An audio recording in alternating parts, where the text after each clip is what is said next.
Welcome back to Teaching the American Tradition. This is Professor Postel once again, and today we'll be discussing Edgar Allan Poe's story Arthur Gordon Pym of Nantucket. This is the only novel that Poe ever published. Um, you can see some autobiographical element given the name of the protagonist, Arthur Gordon Pym, Edgar Allan Poe. Um, Poe seems to be placing himself in the story to a certain extent, and scholars have written about this. You can also see um, Poe is doing something here with Nantucket. Nantucket, of course, you'll be familiar with if you've read Moby Dick. Nantucket also, in some sense, the place where Americans go before they are about to go on adventures. The first 100 pages of Moby Dick, depending on what edition you have, but about the first 100 pages of Moby Dick take place in Nantucket. The exploration before the exploration of the sea occurs in Nantucket. Ishmael is thrown into an adventure before he even goes out to sea while he's exploring Nantucket. Um, uh, the first question that strikes one when one begins reading the preface is, whose novel is this? Poe, as is typical of Poe, wants to cast doubt on who exactly is telling the story and how real the story is. So Poe creates this character, Arthur Gordon Pym, who writes the preface and seems to be accusing Poe of stealing his story. He even calls it a ruse at one point in the preface, and the reader asks himself, who is actually caught in this ruse? Is it Pym that's caught in this ruse? Is Poe tricking Pym? Has Pym tricked Poe into writing his story? Are Pym's tales about his own life really true? Um, or are we just being tricked by both of these fellows? Uh, so truth is a really interesting thing in the story, as it is in all of Poe's stories. Poe makes the reader want to question his own senses and his own sense of truth throughout all of his stories and all of his books. Um, Arthur Gordon Pym of Nantucket seems no different from this. But one of the really big questions throughout this novel, and scholars have asked this question since they've been analyzing it, is whose work really is this? Um, is it Poe's work, or is it Poe's fake protagonist Pym's work? To what extent is this autobiographical? Is Poe writing about some of his own stories? Did Poe really steal this story from someone? And why does all of that matter? Why the inclusion of all of these statements that seem to cast doubt upon whether or not we should believe the author or the protagonist of this story? Um, the preface seems poised to convince us that Poe stole this story from Arthur Gordon Pym. As I said before, Pym calls this a ruse that was gotten up by Poe. He accuses Poe of stealing his life story, providing it in the guise of fiction, but really it's just the truth. And after Pym reads the first two monthly publications in a magazine, Pym becomes upset and he resolves to write his own story himself. And there's even a switch in narrative throughout this story. Of course, Poe wrote the whole thing, so it's interesting to ask, why would Poe do that? And what's he trying to do with all of this? The preface even provides a footnote about Pym's sudden death, and in a parenthetical it states, of which we have no particulars. Interesting parenthetical, because of course the way that Poe ends up dying, there are still arguments about the particulars of Poe's death, but I digress. Um, and of course Pym dies while these sheets are being passed through the press. So it's interesting. Why does Poe do all of this? Why does Poe seem to wrap this ruse up in his story? So I have deduced that Poe's trying to do two things in this book, and we can see him beginning to talk about those two things, or main themes, in the preface. I think that the first thing that Poe is interested in doing is telling an adventure story set at sea. And this adventure story set at sea is going to be told through the mouthpiece of Arthur Gordon Pym. And the second thing that he wants to do is he wants to cast doubt upon the story. He wants us to question veracity or truth, or the truth of this story he is telling. So the first theme, adventure. I'd say this is one of two major American desires, adventure. And I've provided some clip art. There are these crazy people, as you see, who still go out in their vans and they want to go on adventures and see all of America. Of course, Huckleberry Finn, classic tale of adventure. Um, Jaws, great tale of adventure at sea, trying to conquer the sea, or the largest, greatest beast of the sea, much like Moby Dick. Um, Go West, Young Man is is a calling to Americans throughout all of the 19th century to go west, explore, conquer nature, settle the unsettled.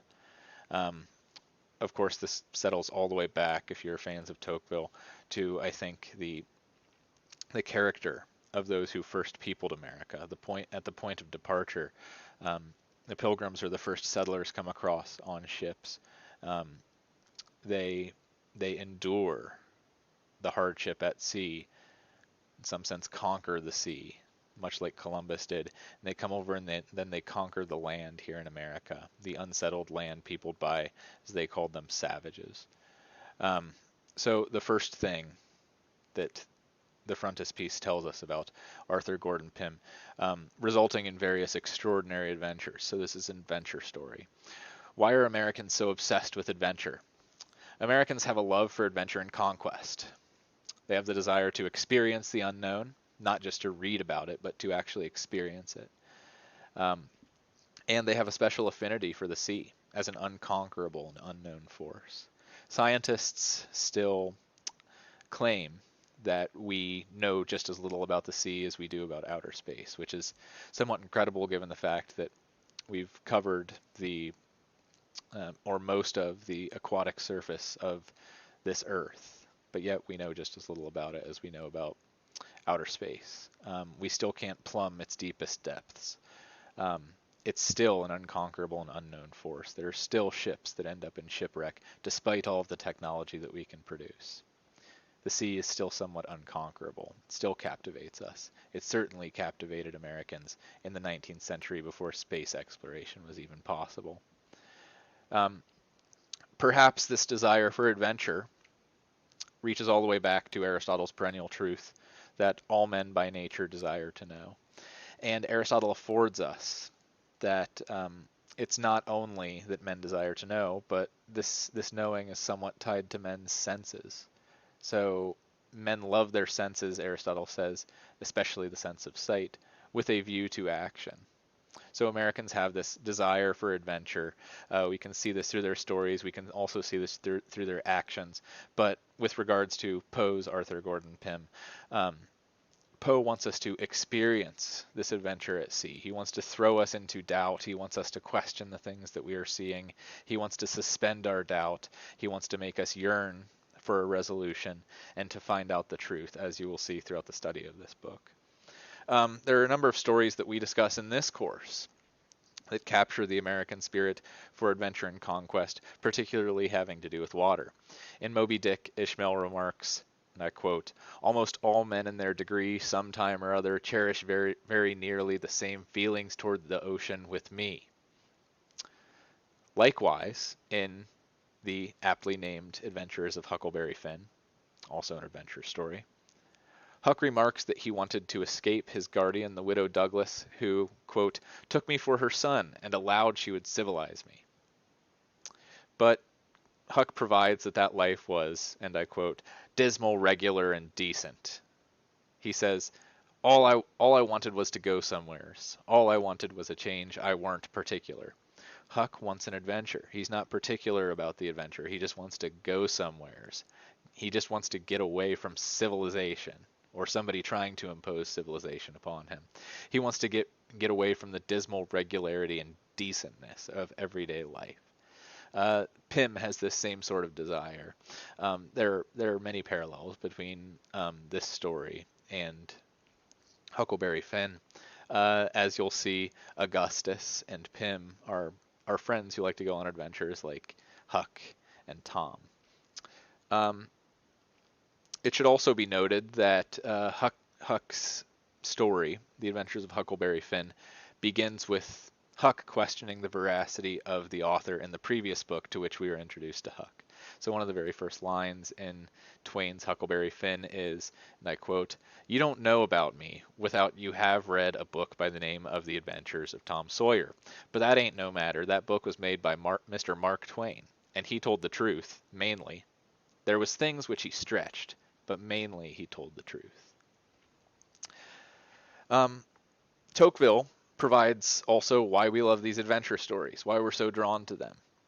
In Democracy in America, this is Volume 2, Part 1, Chapter 13, and in the Mansfield translation, page 448, Tocqueville states that, quote, "Habituated to an existence that is practical, contested, and monotonous, Americans need lively and rapid emotions, sudden clarity, brilliant truths or errors that instantly pull them from themselves and introduce them suddenly, almost violently, into the midst of the subject."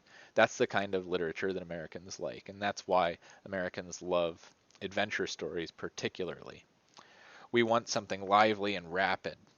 We want to be thrown into the midst of chaos that we wouldn't be able to experience, an adventure that we wouldn't be able to have outside of the page that we are in.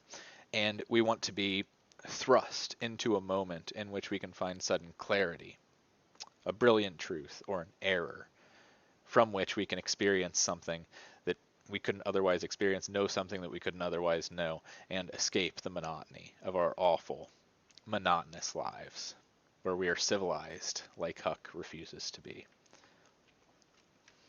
Adventure stories pull us from our monotony, place us in a position to be pulled violently from ourselves, and it gives us the opportunity to draw lessons from experience that we couldn't have and extract truths from those lessons to apply to our lives. So that's why adventure. Why veracity or truth? Why the obsession with this thing in this preface? Although Americans love adventure stories that introduce them to the unknown,